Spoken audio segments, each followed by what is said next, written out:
Esto es América Noticias bajo la dirección general de Carlos Vasallo. Comenzamos. Aquí están las claves del día.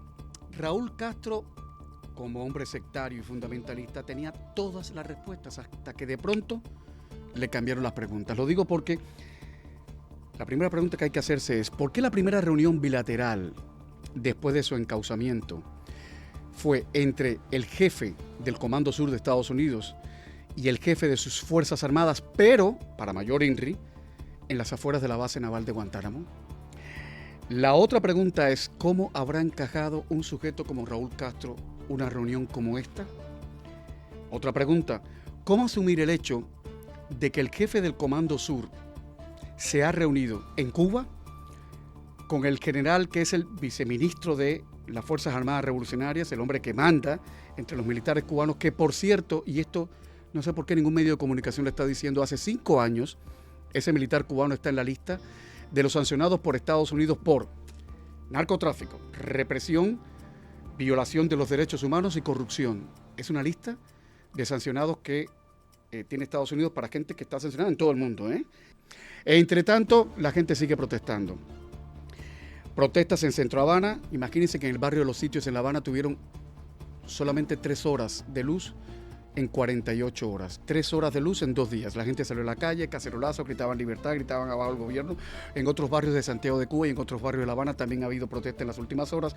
Y para que tengan una idea de la situación, la termoeléctrica Guiteras, Antonio Guiteras, que es de alguna manera la que genera la mayor cantidad de energía eléctrica en el país, volvió a salir del Sistema Nacional de Electricidad. En lo que va de año, esta termoeléctrica se ha roto 12 veces. Entre tanto, un ciudadano llamado Vic Mellor, que quiere ser candidato republicano al Congreso, asegura que el nieto de Raúl Castro, conocido como el Cangrejo, quiere abrir a Cuba los negocios inmediatamente. Este Vic Mellor dice que coincide con las opiniones de Castro, que él se siente muy orgulloso de estar en Cuba en un momento que parece que el país está abocado a una revolución, cita textual, y asegura además que viajó a Cuba buscando oportunidades de negocio. Y cuando le dijeron: oiga, Mr. Mellor, ¿dónde están esas oportunidades de negocio?, él dijo: el turismo, la minería y la gente. Y la brújula de las noticias pasa ahora a Francia, porque ha habido caos, arde París, un muerto, más de 700 detenidos, 692 incendios, unos 200 heridos, entre ellos 57 policías. Y a esta hora una persona está en estado de coma. Todo esto por la celebración de la victoria de Francia en la Liga de Campeones. Todos los años es la misma historia, cuando Francia gana, obviamente. Esto no va de fútbol. Quien crea eso está totalmente engañado. Entre tanto, en Irán el cuartico está igualito. Irán ha suspendido las conversaciones con Estados Unidos porque dice que Israel no para de bombardear el Líbano. Irán exige la retirada de Israel del Líbano. Netanyahu dice que no se va del Líbano, que hasta que no acabe con Hezbollah no se va del Líbano. El presidente Trump ha suspendido las modificaciones sugeridas por Irán en ese acuerdo. Ahora, ¿qué podría pasar según los analistas en las próximas horas? Primero, que Irán podría probar sus misiles de largo alcance contra Europa para sembrar el pánico en el resto del mundo. Es una probabilidad, dicen los analistas militares. Que Irán podría extender la guerra por todo el mundo árabe, otra probabilidad. En las últimas horas, Estados Unidos atacó varios centros de mando y control de Irán, y los iraníes en respuesta atacaron al menos una base aérea de Estados Unidos. Y ahora, en la crónica local hay que hablar de algo que le gusta mucho a unos y preocupa a otros. La propuesta del gobernador para reducir los impuestos a la propiedad en la Florida ahora está en manos de Tallahassee. DeSantis reitera que el 60% de los dueños de propiedades en la Florida podrían beneficiarse con su iniciativa. Los críticos de la propuesta la tachan de ridícula, populista, oportunista, y preguntan: ¿de dónde saldría la plata? El gobernador ha dicho que la plata saldrá de un fondo especial, sin dar detalles, eso sí. Tallahassee tiene que aprobar esta iniciativa, y si se aprueba, pues podría llegar a la boleta electoral en noviembre. Pero para que esto fructifique, esa decisión tiene que tener el 60% de apoyo de los votantes, 60% de los apoyos para decir que sí, que nos quiten los impuestos a la propiedad. Mientras tanto, toma chocolate y paga lo que debes, que no hay de otra, a seguir pagando, y lo que estamos pagando, Hay más noticias, que esto no se para, Hay más noticias, pero las vamos a resumir todas en nuestros titulares y después más información. Revelan 3 posibles planes militares contra Cuba y uno de ellos tendría a Raúl Castro como objetivo directo. Tenemos los detalles. Crece el misterio alrededor del cangrejo. Nuevas revelaciones sacuden las conversaciones sobre el futuro del régimen cubano. Les contamos. Cuba al borde de otra explosión social. Los apagones se agravan y los cacerolazos vuelven a sacudir las calles de la isla. Cubanos hacinados y coyotes detenidos. El éxodo de la isla ahora explota en Brasil. Además, Félix Guillermo junto a Ana Patricia Torres, analista política, desmenuzan el nuevo mapa político de Colombia tras la primera vuelta presidencial y lo que podría ocurrir en una de las segundas vueltas más polarizadas de los últimos años. Miguel Cosío conversa con Omar Sixto, autor del libro Se acabó la diversión, sobre el deterioro económico de Cuba, el desplome del turismo y la salida de compañías extranjeras que acelera la crisis de la isla. Información confiable y al momento. Aquí en América Noticias. La presión sobre el régimen cubano sigue escalando y ahora una revelación publicada por la revista británica The Economist vuelve a encender todas las alarmas. Richard Feinberg, exdirector para América Latina del Consejo de Seguridad Nacional de Estados Unidos, aseguró que Washington tendría sobre la mesa 3 posibles escenarios militares para Cuba en caso de una crisis mayor en la isla. La primera opción sería una operación limitada dirigida contra la cúpula del régimen. Y según Feinberg, Raúl Castro sería uno de los principales objetivos de cualquier acción de ese tipo. La segunda contempla ataques aéreos de precisión para debilitar capacidades militares estratégicas y forzar negociaciones. Y la tercera, la más extrema de todas, sería una intervención militar a gran escala, aunque el propio análisis advierte que ninguna de estas opciones garantiza un resultado favorable y que Cuba presenta enormes desafíos geográficos, políticos y militares. Sin embargo, el debate no ocurre en el vacío. Llega justo cuando Estados Unidos mantiene importantes despliegues navales en el Caribe, cuando el Pentágono reconoce ejercicios de planificación relacionados con Cuba y apenas días después de la histórica acusación criminal contra Raúl Castro por el derribo de las avionetas de Hermanos al Rescate. A esto se suma la visita realizada este fin de semana por el jefe del Comando Sur a Cuba, un movimiento que muchos interpretan como parte de contactos estratégicos en medio de una tensión que sigue creciendo entre Washington y La Habana. Mientras tanto, reportes de medios como Político y Axios aseguran que existen planes de contingencia para distintos escenarios dentro de la isla, aunque la Casa Blanca insiste en que no hay una operación militar inminente. Lo cierto es que entre sanciones, acusaciones judiciales, movimientos militares y contactos de alto nivel, la presión sobre el régimen cubano continúa aumentando. Las señales de una intervención militar en Cuba siguen en el tintero y cada semana aparecen nuevos elementos que alimentan una pregunta que ya circula tanto en Washington como en La Habana. ¿Hasta dónde está dispuesto a llegar Estados Unidos si la crisis cubana sigue profundizándose? Les mantendremos informados. Soy Camilo Lavastilla para América Noticias. Una reunión celebrada este fin de semana está generando preguntas cada vez más incómodas dentro y fuera de Cuba. El empresario y candidato republicano al Congreso de Estados Unidos, Vic Mayor, aseguró que sostuvo largas conversaciones en La Habana con Raúl Guillermo Rodríguez Castro, conocido como El Cangrejo, nieto y jefe de seguridad de Raúl Castro. Y lo que dijo después ha provocado una auténtica tormenta política. Según Mayor, El Cangrejo quiere abrir Cuba a los negocios y cree que ha llegado el momento del cambio. Todo de lo que hablo es de negocios. Estoy aquí por negocios, ¿de acuerdo? No soy diplomático. Sin embargo, si Cuba quiere llevar adelante sus asuntos internacionales, eso depende de ellos. Pero les diré que, por lo que hemos hablado, la visión de Raúl para el futuro es muy prometedora. Y creo que la gente la recibirá bien, especialmente el pueblo cubano. Y también creo que el pueblo estadounidense será receptivo a ella.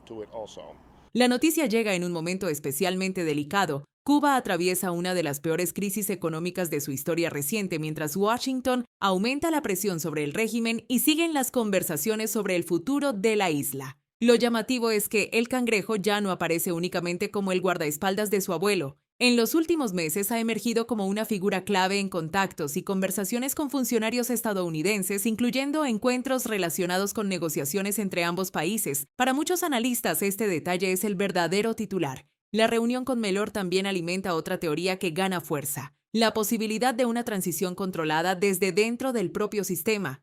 No se habla de elecciones libres ni de cambios inmediatos, sino de una apertura económica gradual que permita inversiones y negocios mientras la élite gobernante mantiene el control político. Hasta hace poco, el Cangrejo era conocido por caminar detrás de Raúl Castro.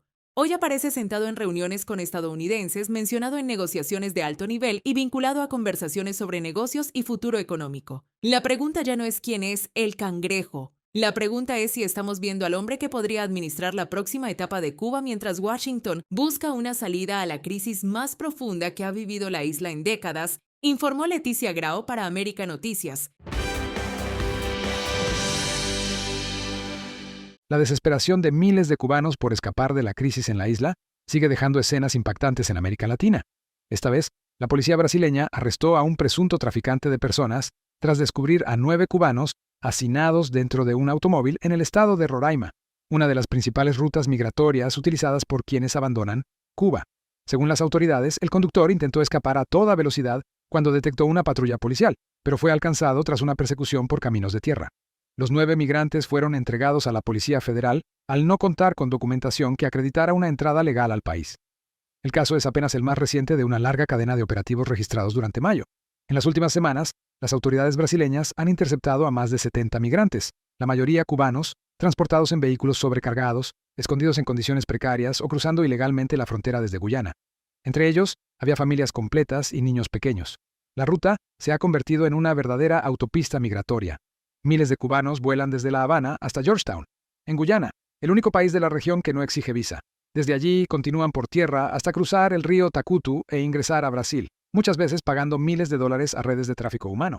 Las cifras reflejan la magnitud del fenómeno. Las solicitudes de asilo de cubanos en Brasil aumentaron cerca de un 90% en un solo año y ya superan las 41,000.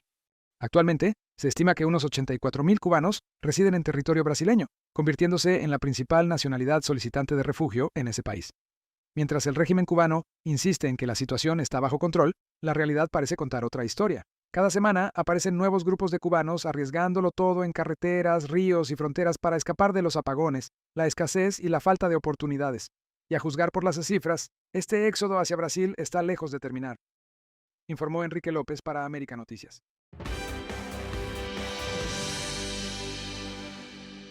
Hemos logrado conseguir lo que queremos, poco a poco, negociadores muy duros. Lleva mucho tiempo. No tengo prisa. Me gustaría decir que tengo prisa porque ya sabes, los precios de la gasolina van a caer en picada. Pero si uno tiene prisa, no va a conseguir un buen trato. La guerra puede haber bajado de intensidad por momentos, pero Medio Oriente sigue lejos de la paz. Israel y Hezbollah han vuelto a intercambiar ataques en los últimos días, mientras la tensión crece peligrosamente en el Líbano y amenaza con arrastrar nuevamente a toda la región hacia una escalada militar mayor. Las fuerzas israelíes continúan ampliando operaciones en territorio libanés y aseguran haber tomado posiciones estratégicas utilizadas por la organización respaldada por Irán. Al mismo tiempo, Hezbollah mantiene ataques con misiles y drones contra territorio israelí, obligando a activar alertas y medidas de emergencia en varias zonas. Pero el conflicto ya no involucra solamente a Israel y Hezbollah. Estados Unidos e Irán también han elevado el nivel de confrontación. Washington informó la destrucción de sistemas defensivos y drones iraníes tras incidentes en aguas internacionales, mientras Teherán respondió atacando instalaciones vinculadas a fuerzas estadounidenses y endureciendo su discurso contra la Casa Blanca. En medio de esta situación, Marco Rubio intenta impulsar una salida diplomática para evitar que la crisis termine convirtiéndose en una guerra regional de mayores proporciones. Sin embargo, las negociaciones siguen enfrentando enormes obstáculos. Irán ha suspendido conversaciones con Estados Unidos, exige nuevas condiciones y continúa utilizando la presión generada por Hezbollah como herramienta de negociación. Por su parte, Donald Trump mantiene una postura firme sobre el programa nuclear iraní y la reapertura del estrecho de Hormuz, una ruta clave para el suministro mundial de petróleo. Mientras tanto, Israel sigue advirtiendo que no permitirá que Hezbollah fortalezca sus capacidades militares en la frontera norte. Por ahora nadie habla de una guerra total. Pero entre misiles, drones, amenazas y negociaciones estancadas, la paz en Medio Oriente sigue siendo mucho más frágil de lo que muchos quisieran admitir, informó Leticia Grau para América Noticias.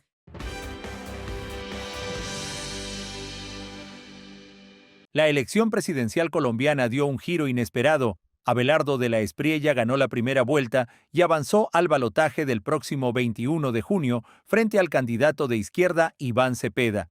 Pero la noticia ya no es solamente quién quedó en primer lugar, sino la controversia que explotó después de cerradas las urnas. En las últimas horas, el presidente Gustavo Petro y sectores cercanos al oficialismo cuestionaron el preconteo electoral y pidieron revisar los resultados, encendiendo una tormenta política que rápidamente dominó el debate nacional. Sin embargo, este lunes llegó una actualización importante. El propio Iván Cepeda reconoció públicamente que, tras realizar verificaciones junto a su equipo, hasta el momento no han encontrado evidencias de irregularidades de la magnitud necesaria para hablar de fraude electoral. Aún así, la discusión sobre la transparencia del proceso continúa generando tensión política en Colombia. La reacción de la Espriella fue inmediata. El candidato aseguró que los colombianos hablaron en las urnas y acusó a sus adversarios de intentar sembrar dudas sobre una elección que, según las autoridades electorales, transcurrió con normalidad. Petro, usted es un delincuente y acaba de decir que no reconoce los resultados que han sido contundentes. Un llamado a la fuerza pública, al ejército de la patria, para que activen el mecanismo constitucional en caso de que ese delincuente, drogadicto y miserable pretenda desconocer la voluntad del pueblo colombiano. Y aquí es donde Estados Unidos entra en escena. La elección colombiana es seguida muy de cerca en Washington porque Colombia sigue siendo el principal aliado estratégico de Estados Unidos en Sudamérica. Temas como narcotráfico, migración, seguridad regional y relaciones con Venezuela dependen en gran medida de quién ocupe la Casa de Nariño. De la Espriella ha sido comparado por medios internacionales con líderes de línea dura y ha expresado posiciones favorables a fortalecer la cooperación con Washington. La votación terminó, pero la verdadera campaña apenas comienza. Colombia entra en 3 semanas decisivas entre denuncias, cuestionamientos y una lucha por conquistar a millones de votantes indecisos. Lo que ocurra el 21 de junio no solo definirá el futuro de Colombia, también tendrá impacto en la relación del país con Estados Unidos y en el rumbo político de América Latina. Soy Camilo Lavastilla para América Noticias. Para que estés mejor informado, te dejamos con nuestras noticias en un minuto. El turismo cubano recibe otro golpe importante tras conocerse que la hotelera canadiense Blue Diamond decidió salir de Cuba antes del plazo previsto. La empresa, que mantenía una presencia significativa en el sector hotelero de la isla, deja atrás decenas de instalaciones en un momento especialmente delicado para la economía cubana. Esta salida representa un fuerte revés para una de las principales fuentes de ingreso del país, ya afectada por la baja llegada de visitantes, las limitaciones operativas y el deterioro general de la infraestructura turística. La decisión también refleja el creciente impacto de las presiones externas y la incertidumbre que enfrentan las compañías extranjeras vinculadas al mercado cubano. Para muchos analistas, esta retirada confirma que el sector turístico de la isla sigue perdiendo atractivo y estabilidad en medio de una crisis cada vez más visible. 4 cubanos fueron procesados en Cancún por presunto narcomenudeo de marihuana, en un caso que vuelve a poner sobre la mesa la situación de varios migrantes cubanos involucrados en hechos delictivos fuera de la isla. De acuerdo con los reportes, las autoridades mexicanas los vinculan con actividades relacionadas con la venta de droga a pequeña escala, un delito que sigue siendo perseguido con rigor en esa zona turística. La noticia ha llamado la atención no solo por el proceso judicial en sí, sino también porque refleja las dificultades y riesgos que enfrentan muchos cubanos en el exterior, en medio de la crisis económica, la migración forzada y la falta de oportunidades. Este caso vuelve a mostrar cómo la desesperación y la precariedad pueden terminar empujando a algunas personas hacia entornos peligrosos o decisiones con graves consecuencias legales. Una profunda conmoción se vive en Las Tunas tras confirmarse la muerte de un adolescente de 15 años que había sido reportado como desaparecido. La noticia ha provocado dolor entre familiares, amigos y vecinos, que durante horas mantuvieron la esperanza de encontrarlo con vida. El caso ha generado numerosas reacciones dentro y fuera de la provincia, especialmente por la corta edad de la víctima y por el impacto emocional que deja este desenlace. En medio de un clima de creciente preocupación por la inseguridad y la violencia en Cuba, esta tragedia vuelve a sacudir a la opinión pública y a encender las alarmas sobre la vulnerabilidad de menores en la isla. El hecho también reabre el debate sobre la falta de protección y respuesta efectiva ante casos de desaparición o violencia que involucran a jóvenes en el país.